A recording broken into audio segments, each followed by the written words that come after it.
A partir desse momento, nós convidamos você a acompanhar do que foi um pouco do Congresso Franciscano realizado no convento de Santo Antônio neste mês de setembro, no Rio de Janeiro.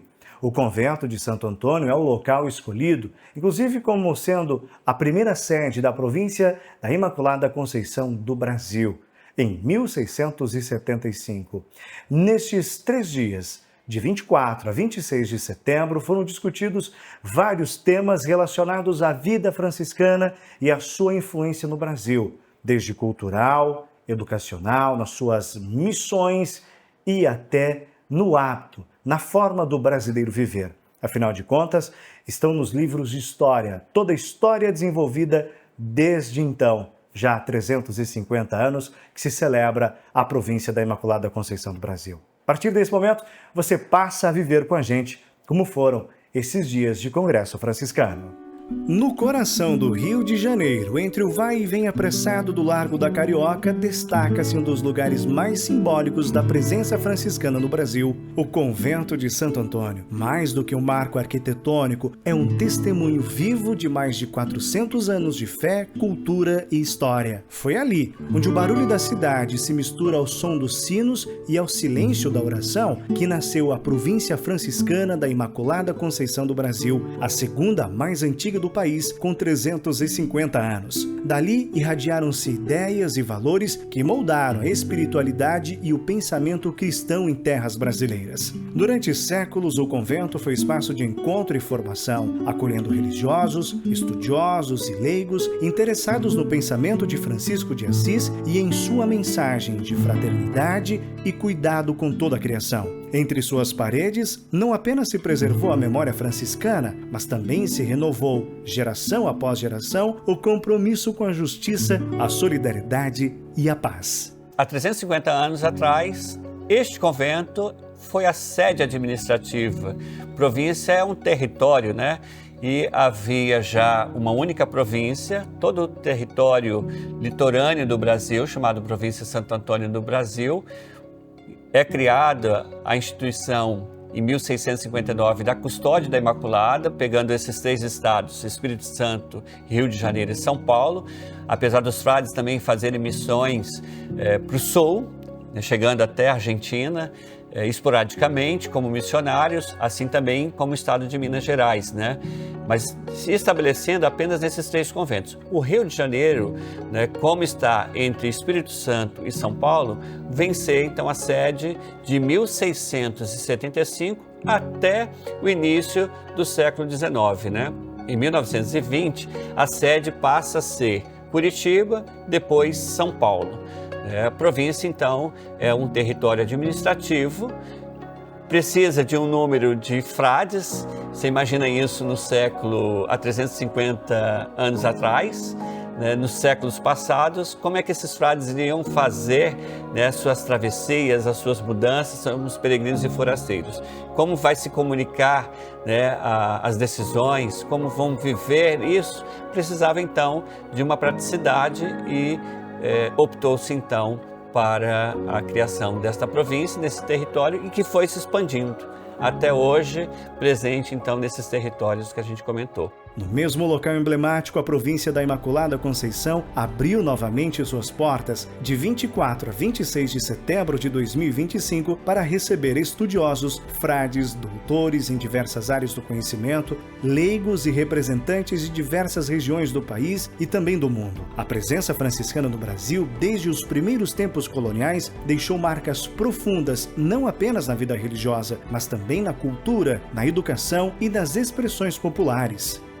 O Congresso é uma grande celebração recordando os 350 anos da nossa província da Imaculada Conceição do Brasil.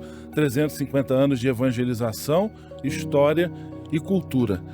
Especialistas em história de diferentes lugares do Brasil que tiveram como fonte, objeto de estudo, justamente a presença franciscana no país, a atuação dos franciscanos nas diferentes áreas da cultura, da educação, as edificações franciscanas que vêm acompanhando a história do Brasil desde a colonização, tudo isso de maneira muito profissional, porque são professores de alto gabarito, com um lastro acadêmico bastante reconhecido, tudo isso então para trazer à memória, lembrar um passado glorioso que nos enche de alegria, mas também que nos recorda o compromisso de levar adiante a missão evangelizadora e conservar esse patrimônio cultural, arquitetônico, artístico, religioso, turístico, como o Convento Santo Antônio e tantos outros lugares onde os frades franciscanos estão presentes aqui no Brasil.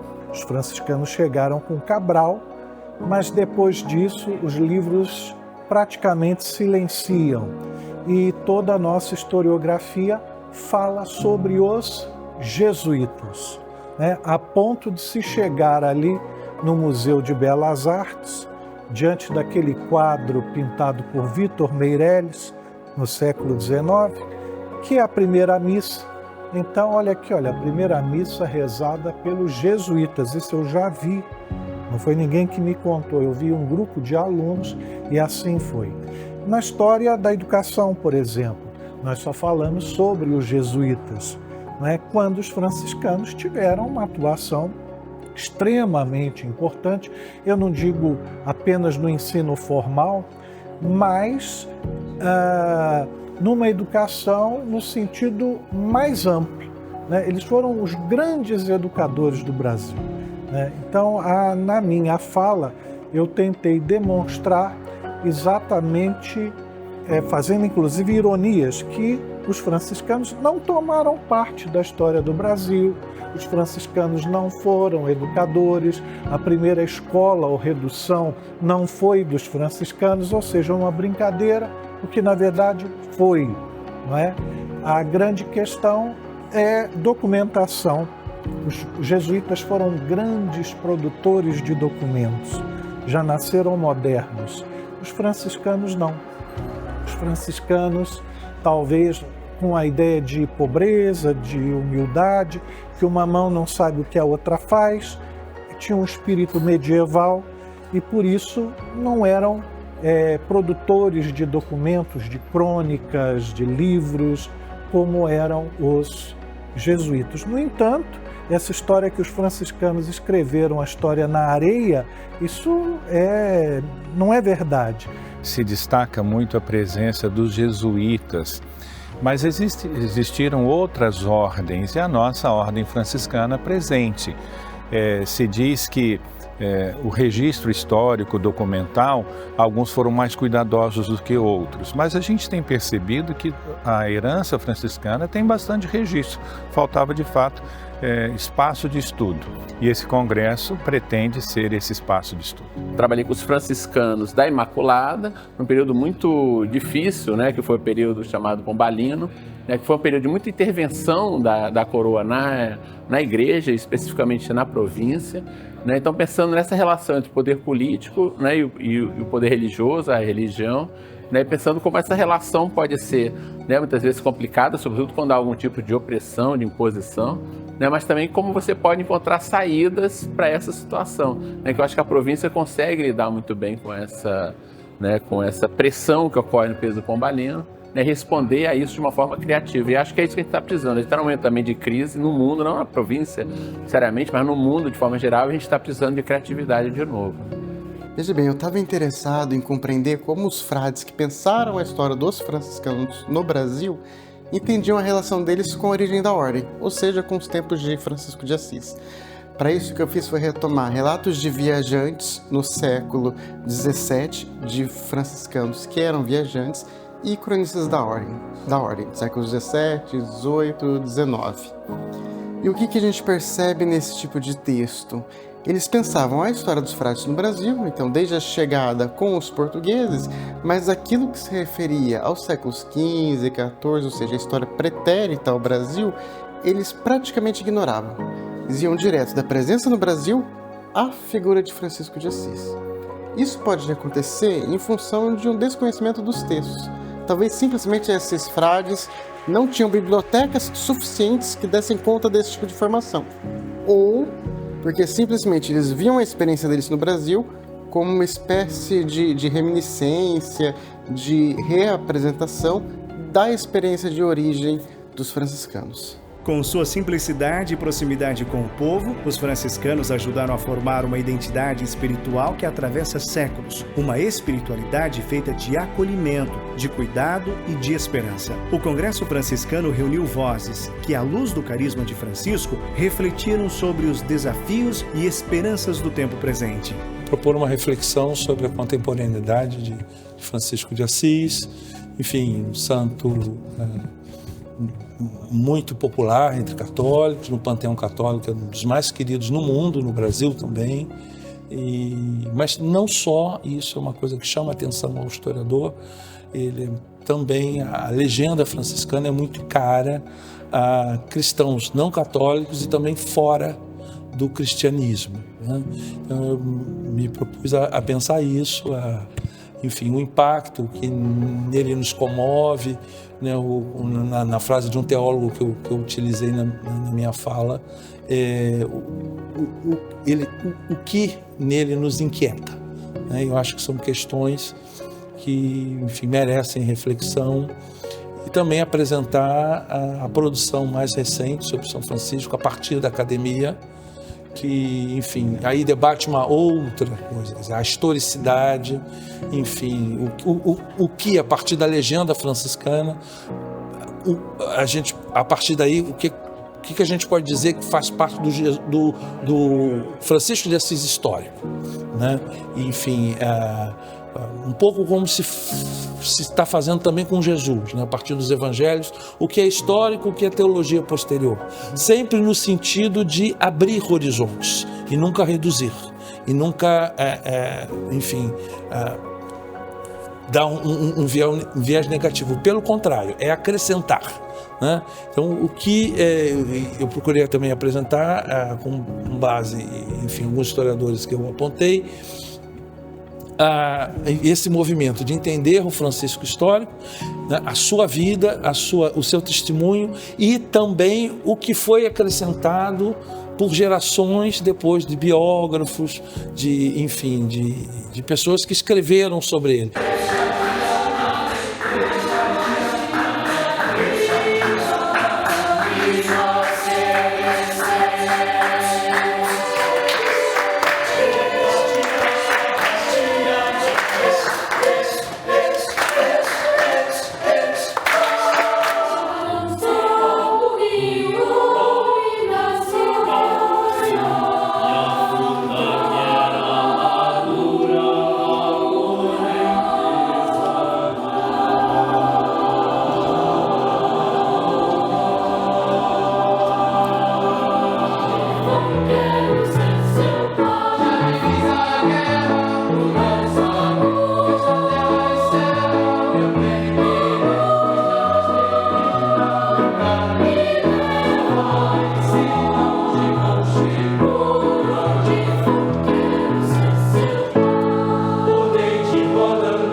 Olha, para a gente é uma alegria muito grande estar aqui nesse congresso participando, fazendo a nossa participação musical.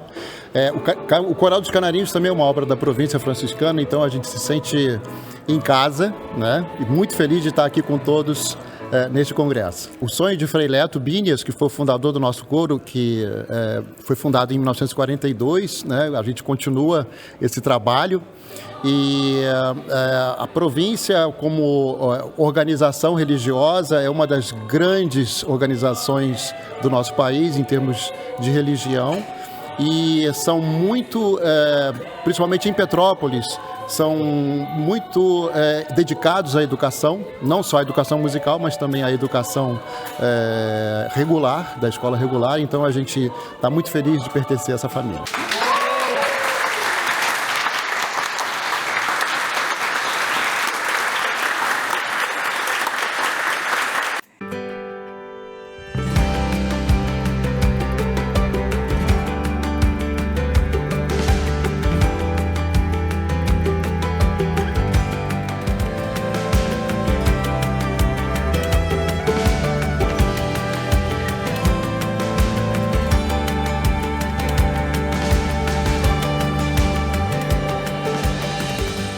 E estamos de volta com um resumo do que foi o Congresso Franciscano em setembro, no convento de Santo Antônio do Rio de Janeiro, a primeira sede da província da Imaculada Conceição do Brasil.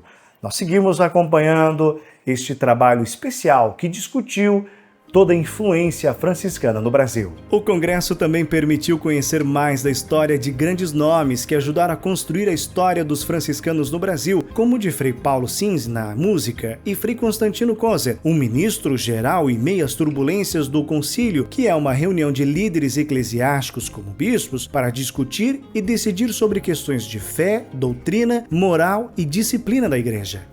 Eu apresentei a obra composicional e musicológica de um frei, que se chama Frei Pedro Sintes, e que é um dos frades franciscanos de origem alemã que vem para o Brasil na época da restauração da Ordem Franciscana. O impacto da presença alemã na Ordem foi incrível, principalmente devido ao momento histórico em que aconteceu. E pensado especificamente sob um ponto de vista artístico, e aí eu posso trazer um pouco para a minha área também, que é especificamente musical, eles trouxeram uma renovação e, ao mesmo tempo, um interesse pela própria música brasileira, que foi muito surpreendente e que acabou sendo uma das características fortes da obra musical do Frei Pedro Sintes. Se a gente esperaria de alemães que eles só trouxessem ou só representassem um repertório exclusivamente europeu, não foi essa a realidade, não foi isso que a gente viu. O Frei Pedro, por exemplo, foi uma pessoa que colecionou por décadas, eu diria até pela vida inteira. Ele colecionou material folclórico brasileiro, modinhas, se interessava pelo Bumba Meu Boi, por expressões folclóricas. Então, a riqueza que essa presença pôde contribuir e pôde trazer especificamente para um repertório brasileiro é notável. Então, o Frei Constantino é um personagem, um frade dessa província, e ele ocupou, na nossa ordem, a função de ministro-geral, que seria a sucessão de São Francisco. Então, ele é o primeiro frade da América Latina a estar em Roma nesse serviço. E não só nesse serviço, mas o período que ele ocupou desse serviço para a vida da igreja, para a vida de todos nós, foi um período muito importante de muitas mudanças. Então, até 1965, os franciscanos viviam de uma maneira conforme o mundo exigia. A partir de 65, o mundo foi ficando moderno, quer dizer, aquele tempo era contemporâneo, tinha que dialogar com o mundo. Então, o Frei Constantino ele vai trazer uma novidade a essa ordem, atualizando essa ordem conforme a atualização da igreja. Então, isso é bastante importante. Eu costumo dizer que, entre tantas coisas que foram feitas, o Frei Constantino ele traz a mensagem de novo do Evangelho, fazendo com que os frades possam ter esse contato imediato com Deus. Então, todo frade tem que ser um homem de Deus. Pode mudar as coisas, podem mudar algum tipo de estrutura física, pode mudar, mas aquilo que é o essencial não muda, que é os freis têm que seguir a regra de São Francisco, que é o Evangelho, então isso não pode mudar. Mas como é que a gente faz essa adaptação? O Evangelho é antigo, vamos dizer assim, é claro que ele é sempre boa nova, mas o tempo que ele foi escrito, o tempo que Francisco viveu, 800 anos atrás, como é que a gente olha para 800 anos atrás e olha para Jesus Cristo e traz para esse tempo que nós estamos vivendo uma novidade. Então, foi todo um trabalho que o Frei Constantino desenvolveu para os frades menores, As mesas de discussão foram abrangentes e passaram também sobre devoções, como, por exemplo, São Benedito e cultos marianos. Eu trabalho nos últimos anos com a presença de irmandades, confrarias, grupos religiosos dedicados à devoção a São Benedito, e que se instalaram nos conventos franciscanos já desde a construção deles. São grupos sociais, grupos negros, e que estavam ali na construção dos conventos e eram incentivados pelos freis. Então os freis divulgavam a devoção a São Benedito para esses grupos terem um lugar para se reunir, rezar e também praticar sua devoção. O congresso como um todo é um congresso voltado à história da província da Imaculada, então são 350 anos de história. Os temas todos eles conversam entre si, Então a gente vai desde a apresentação dos freis lá do tempo colonial até os freis alemães e os freis do Concílio Vaticano II, até a contribuição devocional, a contribuição histórica, a contribuição que os franciscanos deram para a história do Brasil. São Benedito é um santo muito popular no nosso país, então há festas dedicadas a Benedito de norte a sul do país, Então é um santo de aceitação e uma temática de boa aceitação, seja na academia, seja na devoção popular. O culto mariano ele se desenvolve na Europa Ocidental a partir dos séculos XI e XII, sobretudo a partir de monges beneditinos. Mas essa devoção começa aos poucos a interessar também a homens e mulheres que não fazem votos religiosos, mas que querem seguir as orações e até mesmo os ofícios que são recitados pelos beneditinos. Isso acontece também nos centros urbanos, não só nos mosteiros rurais, que ficavam isolados, e Francisco de Assis vive num desses centros urbanos, próximo da igreja chamada da Porciúncula. Ele conhece então a devoção à Nossa Senhora, conhecida como Rainha dos Anjos. Seus seguidores, muitos vão abraçar os estudos nos conventos, nas universidades, podem até se tornar professores universitários e, nesse sentido, vão defender a crença de que Maria teria sido concebida desde o primeiro instante da sua existência sem mancha do pecado original, sem mancha, sem mácula, ou seja, imaculada. Não só a sua concepção é imaculada, mas a própria pessoa de Maria, com os franciscanos, ganha essa conotação de um ser não apenas afastada do pecado, seja pecado de Adão e Eva ou outro. Eu trabalho com o franciscanismo medieval, né? Então a minha participação aqui foi uma participação tripla. Na realidade eu vim acompanhada de orientandos, além de apresentar em parceria um trabalho. Então o trabalho que foi apresentado por mim, né, em coautoria com outros 2 professores doutores e uma doutoranda, trata de um jogo didático chamado Agiografando. É um jogo que tem como objetivo, né, demonstrar, enfim, como que é a trajetória de uma pessoa que acaba sendo reconhecida como santa. É um jogo que se utiliza de elementos de conteúdo, de história medieval, e também trata de questões de gênero e contempla dentro, né, do jogo questões relacionadas às ordens mendicantes e, por extensão, o franciscanismo, né? Então, aspectos que são ligados à espiritualidade franciscana.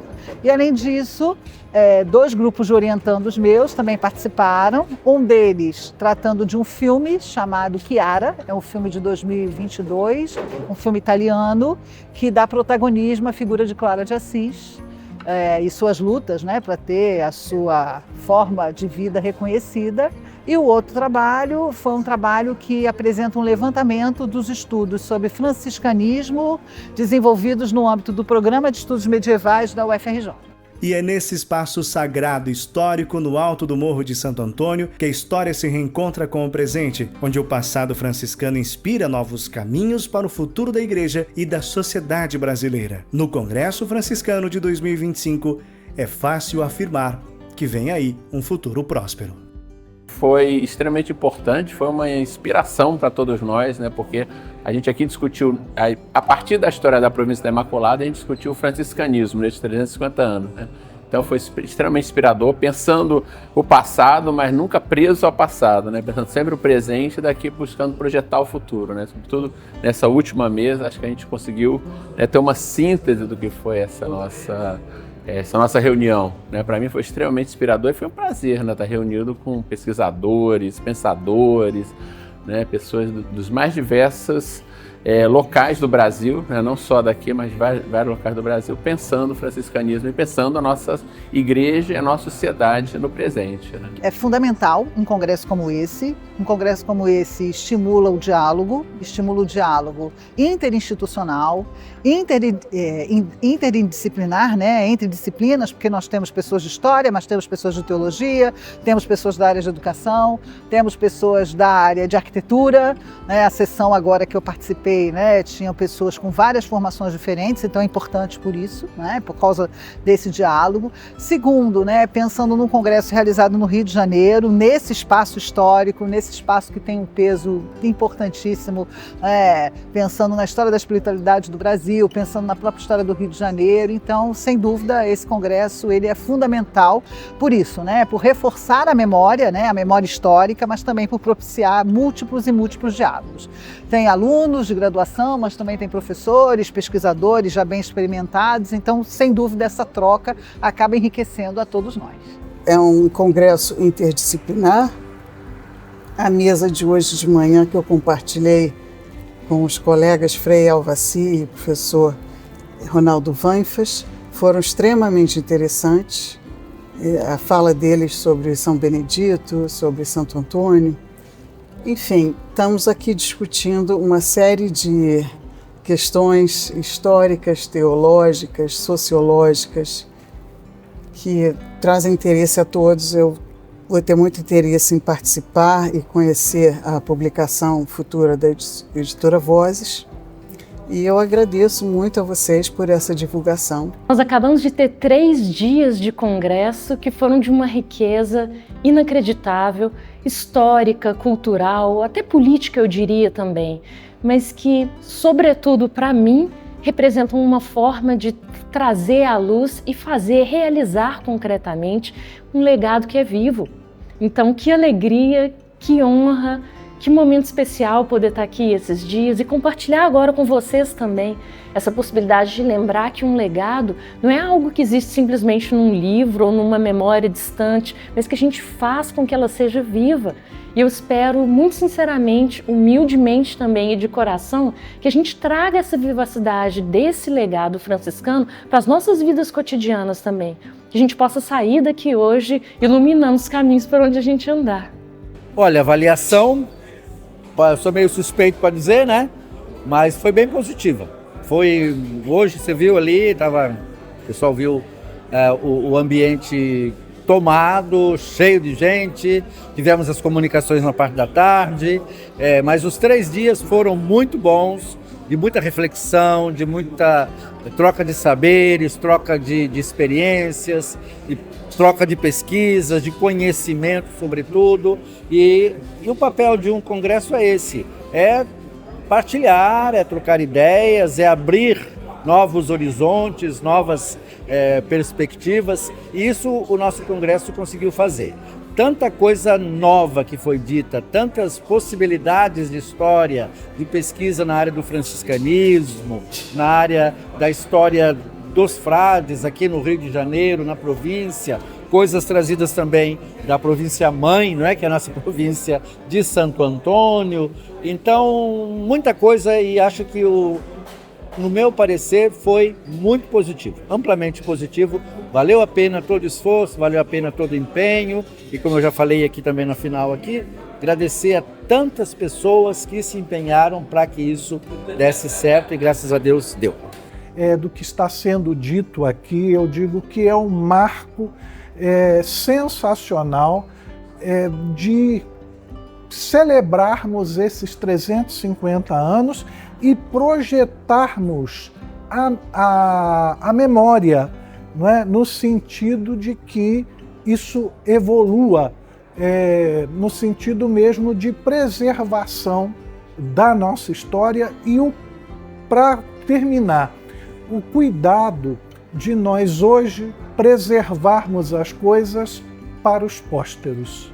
O que nós chamamos de Brasil, né? A gente geralmente se refere à chegada do português a essas terras, por um pouco mais de 500 anos, você tem uma presença franciscana de mais de 300, quer dizer, então dessa província. Então é algo absolutamente importante para entender o próprio Brasil. Ver que, enfim, o nosso país, aquela terra que veio a se constituir o nosso país, já tinha essa marca, enfim, da presença franciscana já há mais de 3 séculos. Isso é absolutamente importante, né? Quem conhece a história sabe do peso disso. há uma presença franciscana que é institucional, ou seja, nas nossas paróquias, no desenho das cidades, na própria distribuição dessas comunidades ao longo do país, mas há uma presença que na minha leitura é muito mais importante, que tem a ver com a gente se colocar, por exemplo, em um país que é marcado por desigualdades, certo? Que é marcado por uma série de desafios que tem a ver com a forma como a distribuição das riquezas se deu nesse país, e olhar para essa situação e encontrar um desafio a ser atravessado que tem a ver com superar a ideia da pobreza por meio do quê? Por meio de fraternidade, por meio daquilo que vão se transformar em políticas públicas de redistribuição de renda, etc. Nada disso tem uma ligação institucional e direta com o franciscanismo, mas tem uma ligação cultural. Ou seja, de um povo que se desenvolve e pensa a sua cultura em uma perspectiva de um dia vencer esses desafios. E aí nisso os franciscanos têm sido figuras importantes, né, para construir essa cultura de pensar, vencer esses desafios por meio de solidariedade, de fraternidade, de redistribuição e por aí vai. Quando é que termina a renovação? Essa é a pergunta que me fazem sempre, né? E a gente diz assim, olha, não termina a renovação. Nós somos franciscanos renovados a cada dia, renovados pela graça de Deus, renovados pelo Evangelho, renovados pela vida que nós temos em fraternidade, renovados pelo povo de Deus que sempre nos anima, nos estimula, nos acompanha. Então é um pouco do trabalho dos franciscanos, daquilo que Frei Constantino fez e daquilo que nós vamos continuar fazendo como ordem franciscana, né, como freis, aqui, né, no Rio de Janeiro, onde nós estamos, depois no Paraná, né, no sudoeste do Paraná, em tantos lugares, Espírito Santo, Rio, São Paulo, Paraná e Santa Catarina, a nossa presença franciscana. Então é um pouco do meu trabalho, um pouco do nosso trabalho que apresentamos aqui no Congresso Franciscano, celebrando os 350 anos da nossa província, com muita fé, muita esperança. E se podemos dizer, vamos para frente, né? Eu acredito que sim. Nós precisamos promover o conhecimento, faz parte da história, não só da província, mas da história franciscana de 800 anos, o incentivo à cultura, o incentivo às artes, o incentivo às ciências. Então os frades estavam desde as grandes universidades europeias até a educação aqui do povo brasileiro, até hoje. Né? Então não à toa estamos numa universidade, não à toa estamos com escolas no sul do Brasil, a Rede Bom Jesus, a Universidade de São Francisco, porque a província valoriza e incentiva as ciências como um todo e o conhecimento de um modo geral. Celebrar esse congresso, esse jubileu nesta casa, nessa semana, é reviver esse passado, reviver esta memória e projetar o futuro. A pesquisa histórica dos franciscanos no Brasil só está no começo. E eu tenho certeza que esse germe que está sendo semeado aqui, essa semente, vai frutificar em novos estudos, em novos congressos, e para a gente se reconhecer na história do Brasil, que os brasileiros também possam se reconhecer na porção da herança franciscana. É um privilégio, é um privilégio viver esse tempo. A cada tempo tem a sua grandeza, cada tempo tem a sua grandeza. Então eu me considero um frade privilegiado, não por ser ministro nessa época, mas por fazer parte dessa história. Tem um caminho feito antes de nós e depois de nós um caminho aberto. E cabe a nós, em cada tempo, viver agradecidamente, viver comprometidamente. Então, nossa província se alegra por ter caminhado assim, sob a graça de Deus, sob a inspiração de São Francisco, Santa Clara, dos primeiros frades. Eu tenho certeza que daqui para diante muita coisa bonita está para ser construída. Deus é sempre bom para com todos nós, nos sustenta e garante criatividade, vigor, profecia, alegria. Então nós vamos seguindo, construindo essa história.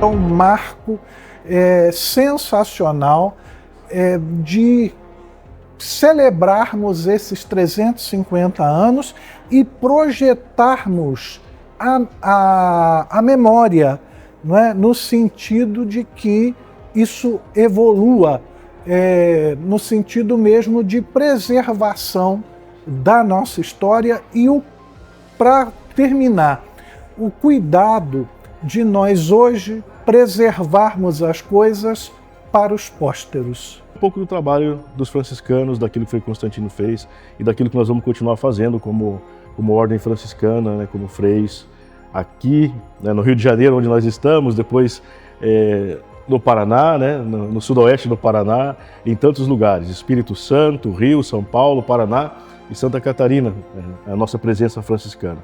Então é um pouco do meu trabalho, um pouco do nosso trabalho que apresentamos aqui no Congresso Franciscano, celebrando os 350 anos da nossa província, com muita fé, muita esperança e, se podemos dizer, vamos para frente, né? E aí nisso os franciscanos têm sido figuras importantes, né, para construir essa cultura de pensar, vencer esses desafios por meio de solidariedade, de fraternidade, de redistribuição e por aí vai. Nós precisamos promover o conhecimento, faz parte da história não só da província, mas da história franciscana de 800 anos, o incentivo à cultura, o incentivo às artes, o incentivo às ciências. Então os frades estavam desde as grandes universidades europeias até a educação aqui do povo brasileiro, até hoje, né? Então não à toa estamos numa universidade, não à toa estamos com escolas no sul do Brasil, a Rede Bom Jesus, a Universidade de São Francisco, porque a província valoriza e incentiva as ciências como um todo e o conhecimento de um modo geral. É fundamental um congresso como esse. Um congresso como esse estimula o diálogo interinstitucional, interdisciplinar, né? Entre disciplinas, porque nós temos pessoas de história, mas temos pessoas de teologia, temos pessoas da área de educação, temos pessoas da área de arquitetura, né? A sessão agora que eu participei, né, tinham pessoas com várias formações diferentes, então é importante por isso, né, por causa desse diálogo. Segundo, né, pensando num congresso realizado no Rio de Janeiro, nesse espaço histórico, nesse espaço que tem um peso importantíssimo, pensando na história da espiritualidade do Brasil, pensando na própria história do Rio de Janeiro. Então, sem dúvida, esse congresso ele é fundamental por isso, né? Por reforçar a memória, né? A memória histórica, mas também por propiciar múltiplos e múltiplos diálogos. Tem alunos de graduação, mas também tem professores, pesquisadores já bem experimentados. Então, sem dúvida, essa troca acaba enriquecendo a todos nós. Muito positivo, amplamente positivo. Valeu a pena todo o esforço, valeu a pena todo o empenho e, como eu já falei aqui também no final aqui, agradecer a tantas pessoas que se empenharam para que isso desse certo e graças a Deus deu. E eu espero, muito sinceramente, humildemente também e de coração, que a gente traga essa vivacidade desse legado franciscano para as nossas vidas cotidianas também. Que a gente possa sair daqui hoje iluminando os caminhos por onde a gente andar. Com a experiência, né, com as vivências, com os erros, com os acertos, né, a gente consegue projetar um futuro e fazer esse futuro, né, que agora é com a gente, né? É um privilégio ser franciscano, é um privilégio conhecer a história dos franciscanos no Brasil, é um privilégio poder partilhar isso. Ninguém deve reter para si a experiência. Aliás, a história construída em muitas mãos, a história construída no plural. Então, que nós consigamos estabelecer laços que, com densidade, construam, teçam a nossa história. Esse é o ideal dos franciscanos. Viver agradecidamente, construindo laços que geram histórias bonitas para serem contadas e, sobretudo, serem vividas. E é desta maneira que a gente agradece a sua audiência, desejando um ótimo dia e que possamos seguir contando essa história que passa de 400 anos aqui no Brasil, 350 através da nossa querida província da Imaculada Conceição do Brasil, mas que certamente tem muita história pela frente. A gente se vê.